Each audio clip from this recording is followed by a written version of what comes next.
Welcome to K10 news. ముందుగా headlines చూద్దాం.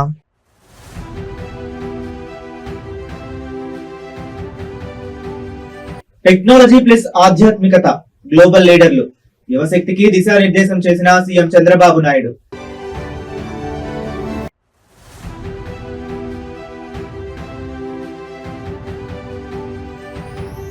ముంబైలో పవన్ కళ్యాణ్ ను పరామర్శించిన సీఎం చంద్రబాబు. ఆరోగ్య పరిస్థితిపై ప్రత్యేక ఆకృతి.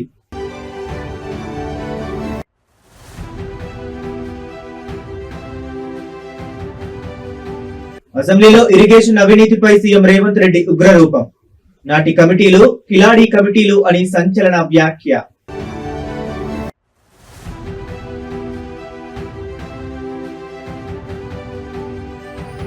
ఢిల్లీ పీఠం కదిలేలా పార్లమెంట్ లో తెలంగాణ గలం.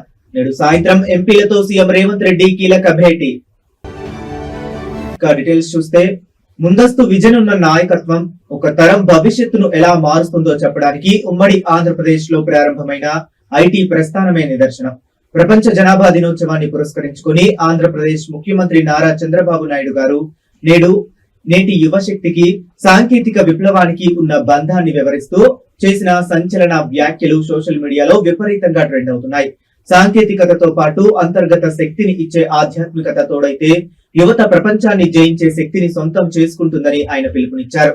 గత కొన్ని దశాబ్దాల క్రితం భారతదేశంలో కంప్యూటరైజేషన్, ఇన్ఫర్మేషన్ టెక్నాలజీ మరియు మొబైల్ కమ్యూనికేషన్స్ ప్రాథమిక దశలో ఉన్నప్పుడు విజనరీ ఆలోచనతో ఐటీ రంగ అభివృద్ధిని ప్రోత్సహించిన విషయాన్ని సీఎం గుర్తు చేశారు. ఆ సమయంలో టెక్నాలజీని అభివృద్ధి చేస్తుంటే ఎగతాళి చేసిన వారు సైతం నేడు అదే సాంకేతికత దేశ జీడీపీని, ఉపాధి రంగాలను ఎలా నడిపిస్తుందో చూస్తున్నారని పేర్కొన్నారు. మీరు పడ్డ కష్టం భవిష్యత్తు తరాలు గ్లోబల్ లీడర్లుగా ఎదగాలనే లక్ష్యంతో నాడు విమర్శలను భరిస్తూ సాంకేతికతను ప్రోత్సహించడానికి పడ్డ కష్టానికి ప్రతిఫలమే నేడు లక్షలాది మంది యువత ఐటీ రంగం ద్వారా ఉపాధి పొంది దేశ ఆర్థిక అభివృద్ధికి ప్రధాన శక్తిగా నిలవడం. జనాభాలో అత్యధికంగా ఉన్న యువ శక్తిని టెక్నాలజీ మరియు నైతిక విలువలతో సానబెడితే ప్రపంచ వ్యాప్తంగా గ్లోబల్ సెక్టార్ ను భారతీయ యువతే లీడ్ చేస్తుందని ముఖ్యమంత్రి నొక్కి చెప్పారు. నేను ఎప్పుడు కూడా ఒకే మాట చెప్పాను, టెక్నాలజీ కావాలి. I'm the first man. ఇప్పుడు మీరు అందరూ ఉన్నారు. ఒకప్పుడు నన్ను అందరూ ఎగతాళి చేశారు. నేను సెల్ ఫోన్ అంటే నీకు సెల్ ఫోన్ ప్రమోట్ చేస్తావా, పంప్ సెట్ ప్రమోట్ చేస్తావా అంటే కాదు, రెండు కావాలని చెప్పి సెల్ ఫోన్ ప్రమోట్ చేసిన వ్యక్తిని, ఐటీని ప్రమోట్ చేసిన వ్యక్తిని. ఈ రోజు ఐటీ మీరు ఒకటే గుర్తుపెట్టుకోవాలి, ఇష్టానుసారంగా మనం గాని అడిక్ట్ అయిపోతే, వ్యసనంగానైతే చాలా అనర్థాలకు దారి తీస్తుంది. రెండోది ఇటీవల గంజాయి. ఆ టెన్షన్ భరించలేక డ్రగ్స్ కు గంజాయికి అలవాటైపోయి తల్లిదండ్రులు చెప్పినా ఇనే పరిస్థితిలో లేరు. అందుకే నేను ప్రమోట్ చేసింది టెక్నాలజీ, స్పిరిచువాలిటీ. నాకంటే కూడా యంగ్స్టర్స్ కి ఎక్కువ అవసరం స్పిరిచువాలిటీ.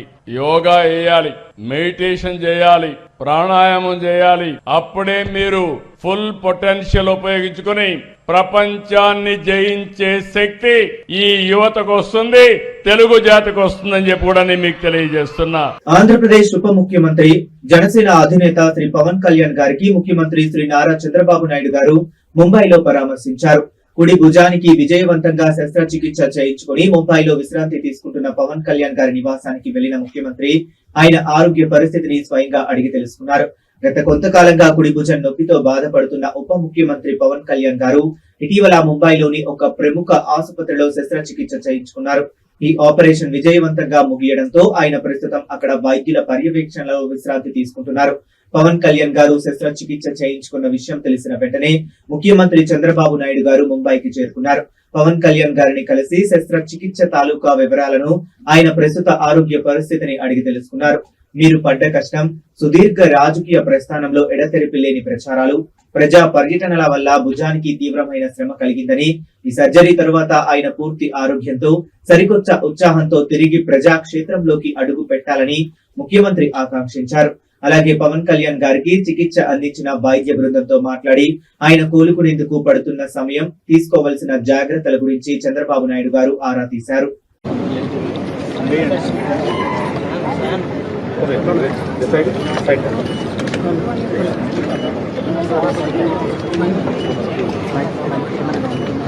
నా కెమెరా నాకు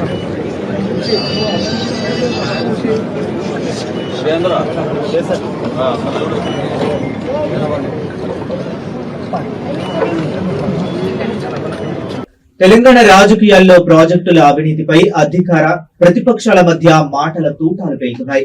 గత బీఆర్ఎస్ ప్రభుత్వ హయాంలో జరిగిన నీటిపారుదల ప్రాజెక్టుల రీడిజైనింగ్, నిధుల వ్యయంపై ముఖ్యమంత్రి యనమల రేవంత్ రెడ్డి అసెంబ్లీ సాక్షిగా సంచలన ఆరోపణలు చేశారు.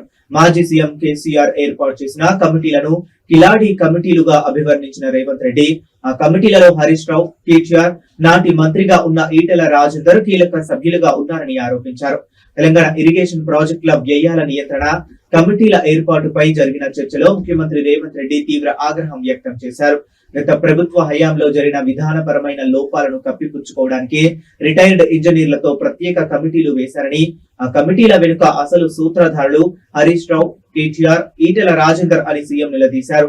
మీరు పడ్డ కష్టం, తెలంగాణ ప్రజల కష్టార్జితమైన పన్నుల సొమ్మును ప్రాజెక్టుల రీడిజైనింగ్ పనుల పేరిట దోపిడీ చేస్తుంటే దానికి సహకరించిన అవినీతి రిటైర్డ్ ఇంజనీర్లను ఇన్నాళ్లు జైల్లో పెట్టకుండా వదిలేయటమే తాను చేసిన అతిపెద్ద తప్పు అని ముఖ్యమంత్రి వ్యాఖ్యానించడం గమనార్హం. ప్రభుత్వ ఖజానాను లూటీ చేసిన అధికారులపై, ప్రజాధనాన్ని దుర్వినియోగం చేసిన కమిటీ సభ్యులపై విజిలెన్స్ మరియు జ్యుడిషియల్ విచారణ ఆధారంగా కఠినపరమైన చట్టపరమైన చర్యలు తీసుకుంటామని ఆయన స్పష్టం చేశారు. చైర్మన్ ఎవరు, మెంబర్స్ ఎవరు? కిలాడీల కమిటీల కేసీఆర్ గారు చైర్మన్, హరీష్, కేటీఆర్, రాజేందర్ మెంబర్స్. ఇప్పుడు నేను తెలంగాణ మేధావులను రిటైర్డ్ ఇంజనీర్ల ముసుగులో, ఆనాడు వాళ్ళ అవినీతిలో పీకల దాకా కూరుకుపోయినా ఈ రోజు కూడా ప్రజల్ని తప్పుదో పట్టించడానికి తెలంగాణ రిటైర్డ్ ఇంజనీర్లు అంటే మేధావులు అన్నట్టుగా మేము చేసిన తప్పే వాళ్ళని తీసి బొక్కలేకపోవడం. ఎందుకంటే దోపిడీలో వాళ్ళు కూడా భాగస్వాములు. ఇట్లాంటి తప్పుడు పనులు కేసీఆర్తో చేయించి కాంట్రాక్టర్ల దగ్గర కోట్ల రూపాయలు కొల్లగొట్టారు. ఈ రోజు రిటైర్డ్ ఇంజనీర్ ముసుగులు వచ్చి బేకూఫ్ సలహాలు చెప్తున్నాయన. ఆ రోజు తెలంగాణ ఏర్పడ్డ ఎంబడే తెలంగాణ రాష్ట్ర ప్రభుత్వం ఏర్పాటు చేసిన కమిటీలో ఆయన సభ్యుడు, ఆ మునగాడు, గంత వహించిన మొగగాడు, 21/1/2017. పార్లమెంట్ వేదికగా తెలంగాణ గళాన్ని బలంగా వినిపించేందుకు, రాష్ట్రానికి రావాల్సిన నిధుల వాటాను సాధించుకునేందుకు ముఖ్యమంత్రి యనమల రేవంత్ రెడ్డి యాక్షన్ ప్లాన్ సిద్ధం చేశారు. ఈ రోజు సాయంత్రం సరిగ్గా 5 గంటలకు ముఖ్యమంత్రి నివాసంలో తెలంగాణకు చెందిన అధికార పార్టీ ఎంపీలతో సీఎం రేవంత్ రెడ్డి కీలక సమావేశం నిర్వహించనున్నారు. రాబోయే పార్లమెంట్ సమావేశాల్లో కేంద్ర ప్రభుత్వాన్ని ఏ విధంగా నిలదీయాలి, పెండింగ్ నిధులను ఎలా రాబట్టాలి అనే అంశంపై ఎంపీలకు సీఎం దిశానిర్దేశం చేయనున్నారు. తెలంగాణ రాష్ట్ర అభివృద్ధికి సంబంధించి కేంద్ర రవాణా, నీటిపారుదల, విద్యాశాఖల పరిధిలో పెండింగ్ లో ఉన్న ప్రాజెక్టుల ప్రస్తుత స్థితిగతులపై ఈ భేటీలో సమగ్రంగా చర్చించనున్నారు. ముఖ్యంగా ఉమ్మడి ఆంధ్రప్రదేశ్ విభజన చట్టంలో హామీలతో పాటు రాష్ట్రానికి రావాల్సిన అదనపు నిధుల కేటాయింపులపై ఢిల్లీ వేదికగా ఎంపీలు అనుసరించాల్సిన ఉమ్మడి వ్యూహాన్ని రేవంత్ రెడ్డి ఖరారు చేయబోతున్నారు. ఈ క్రమంలోనే డిప్యూటీ సీఎం మరియు ఆర్థిక మంత్రి భట్టి విక్రమార్క ప్రతి ప్రాజెక్టుకు సంబంధించిన క్షేత్రస్థాయి రికార్డులు, కేంద్రం నుంచి రావాల్సిన బకాయిల వివరాలతో కూడిన ప్రత్యేక పవర్ పాయింట్ ప్రెజెంటేషన్ ను ఎంపీల ముందు ఉంచనున్నారు. మీరు పడ్డ కష్టం, రాష్ట్రంలో రాష్ట్ర హక్కుల సాధన కోసం క్షేత్ర స్థాయిలో అధికారులు, ప్రజాప్రతినిధులు నివేదికలు రూపొందించడానికి పడ్డ కష్టాన్ని పార్లమెంట్ లో బలమైన వాదనగా మార్చి ఢిల్లీ పీఠం కదిలేలా పోరాడటమే ఈ సమావేశం ముఖ్య ఉద్దేశం. రాజకీయాలకు అతీతంగా రాష్ట్ర ప్రయోజనాలే పరమావధిగా పోరాడాలని ఎంపీలను సీఎం కోరనున్నారు. దేశంలోనే అతిపెద్ద శ్రామిక సంక్షేమ వైద్య నెట్వర్క్ అయిన ఈఎస్ఐ పరిధిలో సరికొత్త విప్లవానికి కేంద్ర ప్రభుత్వం వేదికను సిద్ధం చేసింది. కార్మికులు, వారి కుటుంబాలకు అత్యున్నత స్థాయి వైద్య సేవలు అందించే లక్ష్యంతో 668 కోట్ల నిధులతో నిర్మించిన 7 ఈఎస్ఐ హెల్త్ కేర్ ప్రాజెక్టులను మంగళవారం కేంద్ర మంత్రి మన్సుఖ్ మాండవియా గారు ప్రారంభించనున్నారు. ఈ చారిత్రాత్మక నిర్ణయంతో దేశ వ్యాప్తంగా దాదాపు 53 లక్షల మంది లబ్ధిదారులకు అత్యాధునిక సూపర్ స్పెషాలిటీ చికిత్సలు అందబోతున్నాయి. అలాగే భాగ్యనగరంలోని ప్రముఖ సనత్ నగర్ ఈఎస్ఐ ఆసుపత్రిలో కొత్తగా ఏర్పాటు చేసిన ఓపీడీ బ్లాక్ కూడా రేపటి నుంచే రోగులకు సేవలు అందించనుంది. కేంద్ర కార్మిక మరియు ఉపాధి మంత్రిత్వ శాఖ పరిధిలో చేపట్టిన ఈ 7 ప్రాజెక్టులు దేశీయ వైద్య రంగంలో మౌలిక సదుపాయాలను గణనీయంగా పెంచనున్నాయి.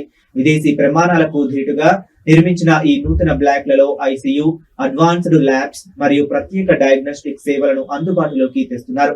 ముఖ్యంగా తెలంగాణ, ఆంధ్రప్రదేశ్ రాష్ట్రాల నుంచి నిత్యం వేలాది మంది రోగులతో రద్దీగా ఉండే హైదరాబాద్ సనత్ నగర్ ఈఎస్ఐ హాస్పిటల్ ఈ సరికొత్త ఓపీడీ బ్లాక్ నిర్మాణం ఒక మైలు రాయిగా నిలవనుంది. మీరు పడ్డ కష్టం ప్రతిరోజు గంటల తరబడి ఓపీడీ టోకెన్ల కోసం క్యూ లైన్ లో నిలబడి వైద్యం అందక ఇబ్బందులు పడ్డ సామాన్య కార్మిక కుటుంబాల కష్టాన్ని తీరుస్తూ వేగంగా సేవలు అందించేలా ఈ అత్యాధునిక మల్టీ స్టోర్డ్ ఓపీడీ సదుపాయాన్ని డిజైన్ చేశారు. రేపు సాయంత్రం జరిగే అధికారిక డిజిటల్ లాంచ్ ద్వారా ఈ 7 ప్రాజెక్టులు దేశ సేవకు అంకితం కానున్నాయి.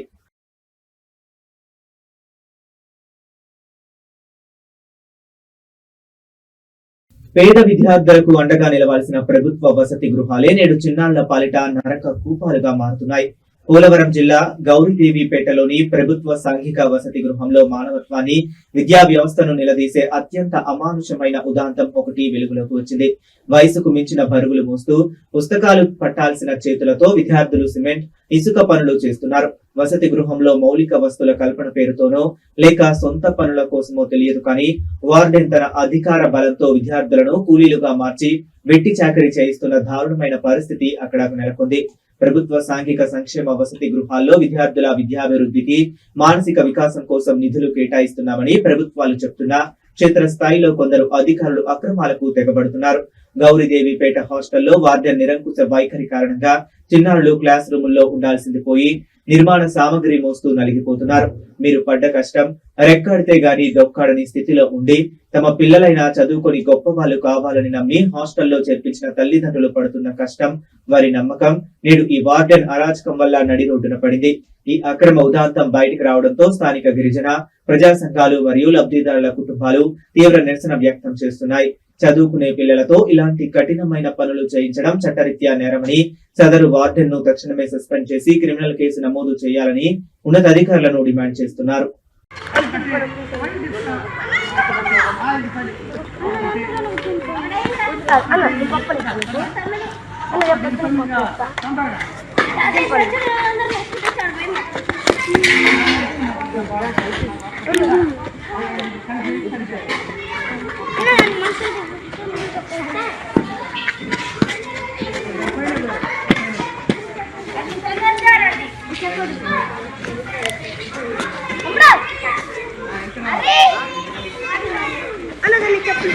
ఆంధ్రప్రదేశ్ లో కూటమి ప్రభుత్వం ల్యాండ్ గ్యాంబ్లింగ్ పై కఠినంగా ఉంటామని చెప్తున్నా క్షేత్రస్థాయిలో అధికార పార్టీ నేతల భూదాహం అభం శుభం తెలియని దళిత వాడలను, మూగజీవులను నడి రోడ్డున పడేస్తుంది. నెల్లూరు జిల్లా సర్వేపల్లి, జట్లకొండూరు పంచాయతీల పరిధిలో తీవ్ర కలకలం రేపుతున్న ఒక భూ ఆక్రమణ ఉదాంతం ఇప్పుడు నేరుగా ముఖ్యమంత్రి నారా చంద్రబాబు నాయుడు పీఠాన్ని ప్రశ్నిస్తుంది. అరుంధతి వాడకు చెందిన దళిత ప్రజలు దశాబ్దాలుగా వాడుకుంటున్న కర్మాంత్రాల శ్మశాన భూమిని, గ్రామంలోని బర్రెలు, పశువులు నీరు తాగే తొట్టెలను ఒక స్థానిక టీడీపీ నేత రాత్రికి రాత్రే జేసీబీలతో పూడ్చివేయడం తీవ్ర ఉద్రిక్తతకు దారితీసింది. ప్రభుత్వ భూమికి సంబంధించిన రికార్డులను అక్రమంగా మార్చుకుని తన సొంత భూమిగా మార్చుకుంటున్నాడంటూ ప్రజలు ఆగ్రహంతో ఊగిపోతున్నారు.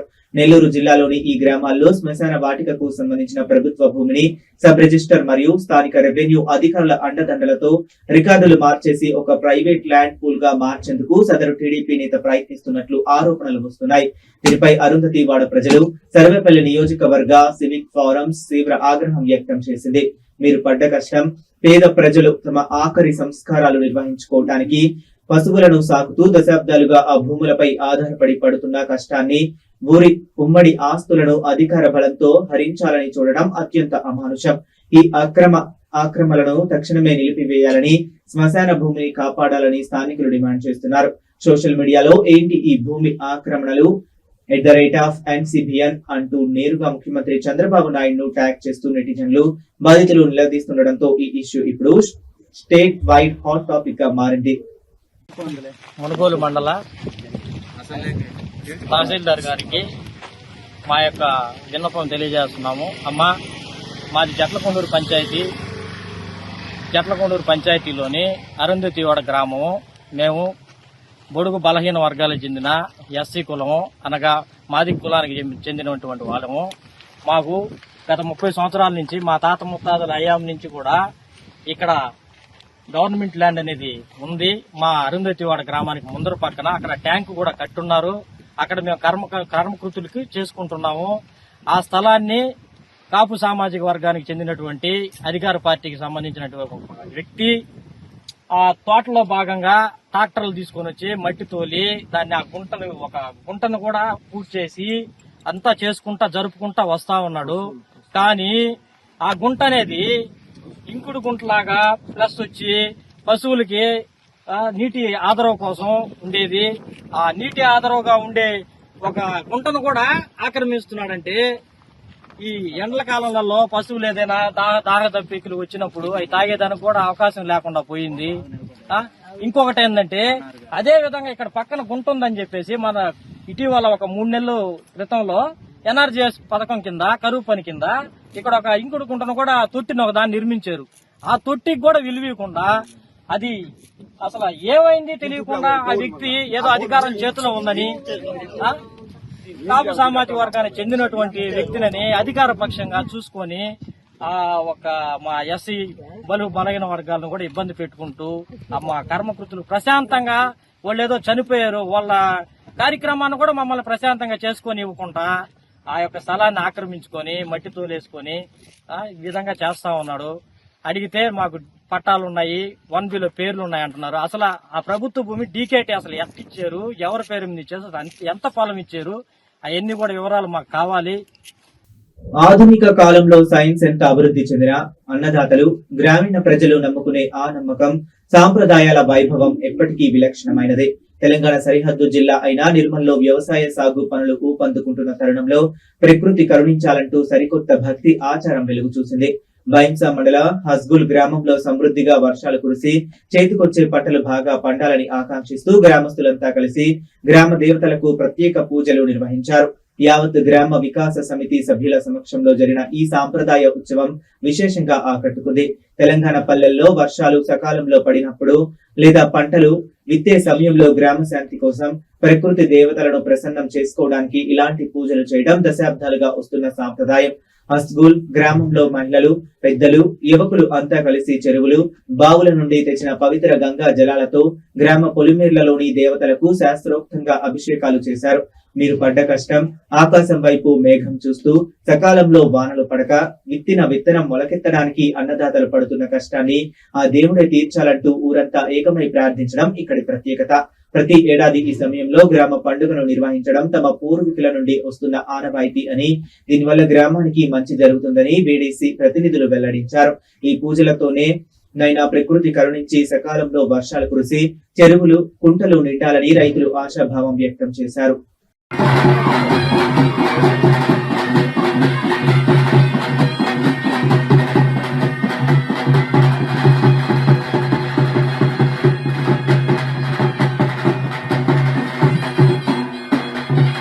ఖమ్మం నగరపాలక సంస్థ పరిధిలోని కార్మిక నిరసనల సెగ ఒక్కసారిగా రాజుకుంది.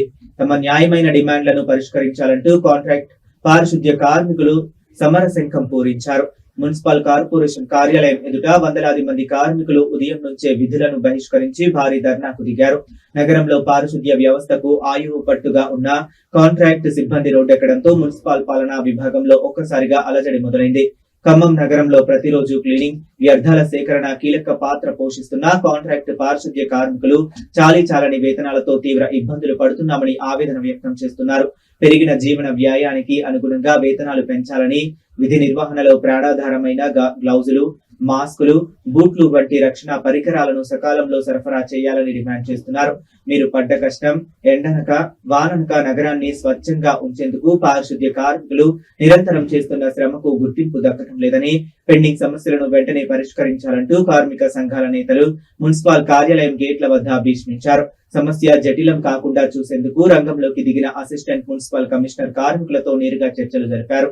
సదరు కాంట్రాక్టర్ తో అత్యవసర సమావేశం ఏర్పాటు చేసి పెండింగ్ సమస్యలన్నింటినీ త్వరితగతిన పరిష్కరిస్తామని అధికారికంగా హామీ ఇవ్వడంతో ప్రస్తుతానికి పరిస్థితి కొంత నిమ్మలించింది.